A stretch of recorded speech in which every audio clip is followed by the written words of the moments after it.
Tell me about that particular scene. Well, from an acting standpoint. From an acting, given that I knew absolutely nothing about football. Really?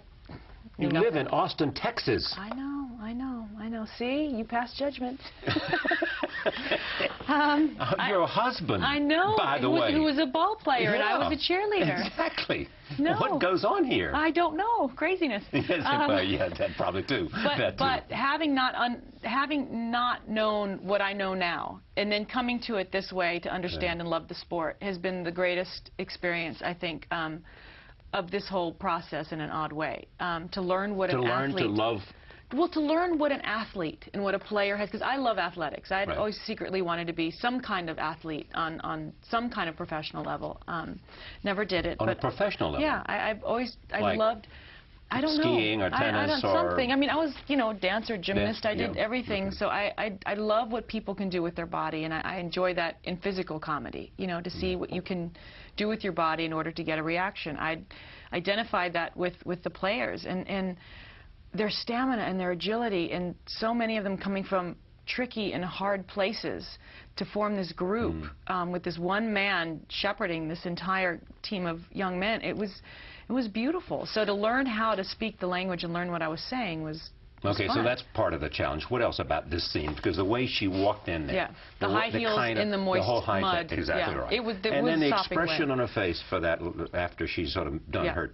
Oh, Leanne, when she talks to you, has this thing where she's just like, not that she's looking down at you, but she knows, and she's letting you know that she's one above you, and if you want to question her, you go right ahead. So I'm the captain of this ship. Yes, and she does have a head where she's always picking up her head when she's making a point. And you pick that up too. and put it in this in the portrayal. And she loves it. She loves it. Does she? I don't know. All I know is you told me I had to get her here at this table. You That's do. what I loved the whole family, her. maybe. I loved them, and I still love them, and I just didn't want her to be offended by the portrayal. I wanted her to know that but here's the thing: she knows the difference between real life and movie making, and she got that completely. I thought she'd be in there messing around and telling us how to do things. No, she would show up at night with some of her lady friends, on the way to dinner, and say hi, and the entire set would stop and crowd around Leanne. But she knew the difference between. Now, did you talk to Michael Lewis about this?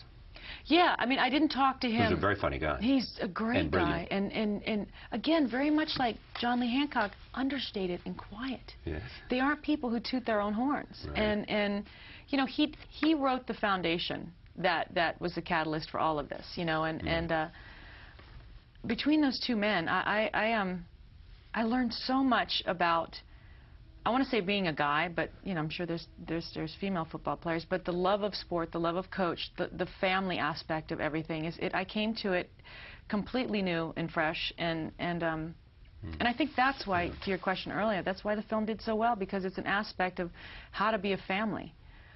In a time when we're not doing so well sometimes on being a family. And I see that in football, how they pull together. We saw it at Super Bowl. It's about being a community.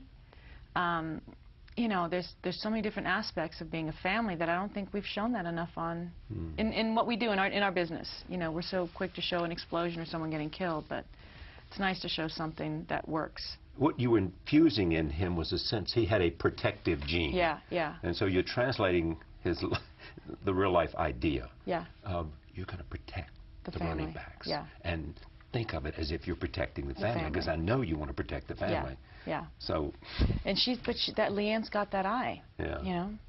And she acknowledged finally that what she really cared about was getting him to Ole Miss. The fact that it wasn't.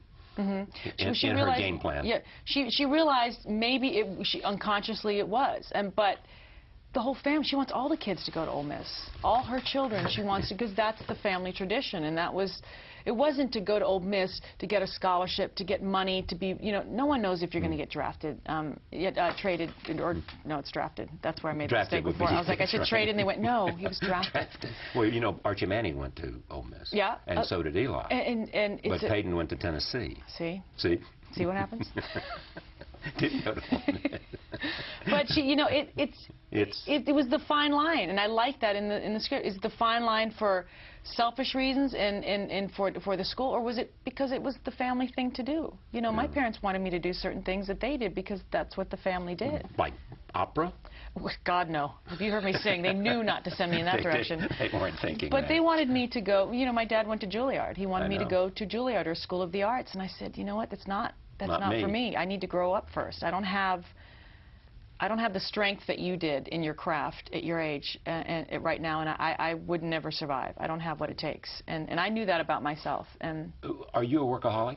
I used to be. So what happened? I found such happiness artistically and personally in doing what I wasn't doing, which I wasn't on a set. I wasn't trying to control what you simply can't control. I wasn't doing. But you're a little bit like Lou, and you want to control. Absolutely, we all do.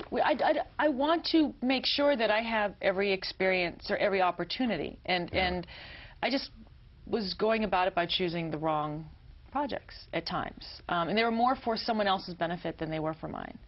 And you mean you weren't choosing well, or? Well, I was choosing. You know, I think if you do something that made some money at some point, everyone wants you to stay on that wheel. This is a romantic comedy. Yeah, and they weren't funny anymore, and they weren't good, and they weren't. Which one told you that this is time to quit?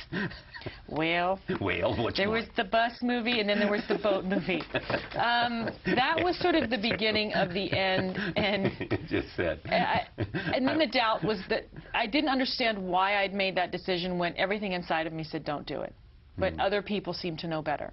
And I think when you're an actor and you're just thankful to work, you're more apt to say, you know, if it's an opportunity, I'm not going to turn my back on it. Speed 1 was very, very good to me. Right.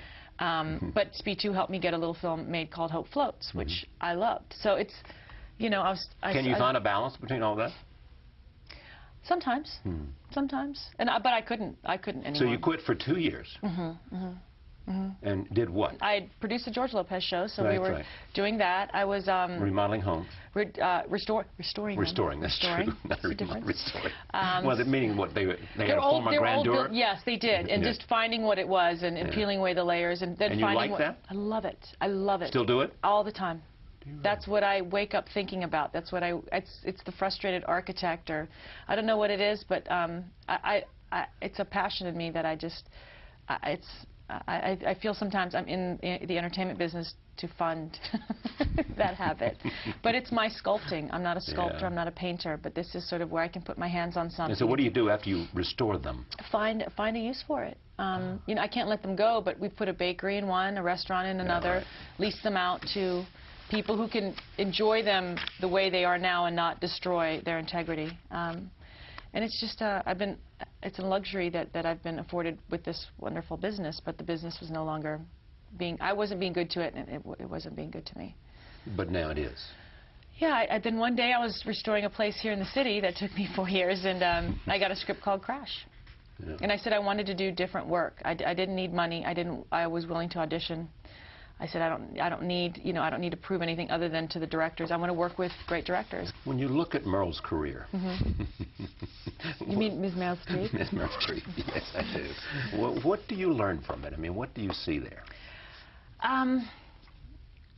The extraordinary actor who could do something like Sophie's Choice and completely disappear is the same actor that says, I'd like to do something like The River Wild, and does it brilliantly. When people go, Meryl Streep can't do an action film, guess what? Meryl Streep can do anything she wants to do. That even in her brilliance, she has to fight to get out of a box that I think people place her in. It's the classics box, and she did it. The Yale educated, all that stuff. Yeah, you know, she belongs on the stage. Broadway, she belongs, you know, it's classical pieces on film, and she broke through that and made everything available to her by fighting for it. And here she is, years later, her career thriving even more than ever. But she's a good woman. She's a broad. You and can a sit very down. funny one, too. Oh, my God. And that's the thing that I don't think people realize. And so, therefore, my last question, have you come to something like that yourself in terms of where you are and the capacity you think to do? Well, I think in a smaller sense, I have. I think Meryl knew earlier on, and I could be wrong, how to say no and to be selective. She was also... More secure? Was she what? More secure? Could have been, Yeah. could have been. Very, very, I mean, she seemed that way. You never know. But Right. I think, you know, when she started working, the material was also so much more rich and abundant than I stepped in. And it was sort of action film time. And women were sort of arm pieces and the sidekick or the girlfriend. So I didn't, you know, I was lucky enough to step into a business in a genre that was pretty limiting, and you sort of had to carve out your own personality. Right. Has that changed now, though? I mean, do you look forward to the future in which you'll see lots of roles that... I'm seeing it now. I've seen it in the past 5 years for myself, but you have to stop the flow. You have to stop, I think, what becomes easy and what becomes comfortable. And you have to be willing to give up all the amenities that come with it. Because it does sort of, it paralyzes you. And if you're not scared when you're stepping into something, at least for me, you're not doing the right thing. I think if you go into something with ease and go, oh, this is a piece of cake for me, I'm going to do look number 7 in this, you know, you've lost it. Shouldn't be doing it. You lost it. And I Because think you're walking for through me, I need something to paralyze me in order to break through and sort of sit down and hunker down and find the tools. It's great to see you. Nice to be here. Thank you.